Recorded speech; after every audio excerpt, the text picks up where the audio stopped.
ಜಾತಿ ಜನಗಣತಿಯ ಜ್ವಾಲೆ ಇದೆಯಲ್ಲ ಅದು ರಾಜ್ಯದಲ್ಲಿ ಜ್ವಾಲಾಮುಖಿಯಾಗುವಂತಹ ಮುನ್ಸೂಚನೆ ಸಿಗ್ತಾ ಇದೆ.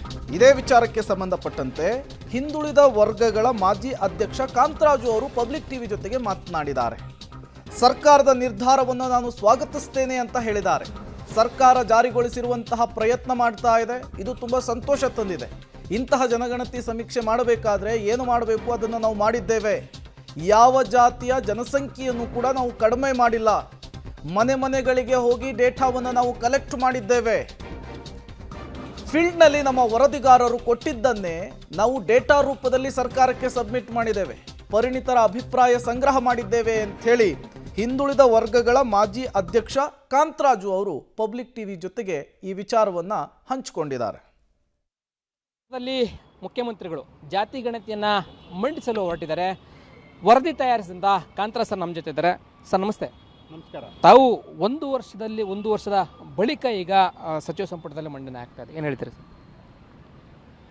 ಅಲ್ಲ, ಸ್ವಾಗತಾರ್ಹ. ಮೊದಲನೇದಾಗಿ ಈಗ ಒಟ್ಟಿನಲ್ಲಿ ತೀರ್ಮಾನ ಮಾಡಿಬಿಟ್ಟು ಇದನ್ನು ಸರ್ಕಾರ ಜಾರಿ ಕೊಡ್ತಕ್ಕಂಥ ಒಂದು ಪ್ರಯತ್ನವನ್ನು ಮಾಡ್ತಾ ಇದೆ. ತುಂಬ ಸಂತೋಷ, ನಾನು ಸ್ವಾಗತ ಮಾಡ್ತೀನಿ. ಇದನ್ನು ಸಂಪೂರ್ಣವಾಗಿ ಒಪ್ಪಿಕೊಂಡು ಜಾರಿ ಕೊಡ್ತಕ್ಕಂಥ ಒಂದು ಪ್ರಯತ್ನ ಆಗಬೇಕು ಅಂತಕ್ಕಂಥದ್ದು ನನ್ನ ಅಭಿಪ್ರಾಯ. ಸರ್, ಈಗ ಸಾಕಷ್ಟು ಅವೈಜ್ಞಾನಿಕವಾಗಿದೆ ಅನ್ನುವಂಥದ್ದು ಚರ್ಚೆ ಆಗ್ತಿದೆ, ಏನು ಹೇಳ್ತಾರೆ? ಅವೈಜ್ಞಾನಿಕ ಅಂದರೆ ಹೇಗೆ?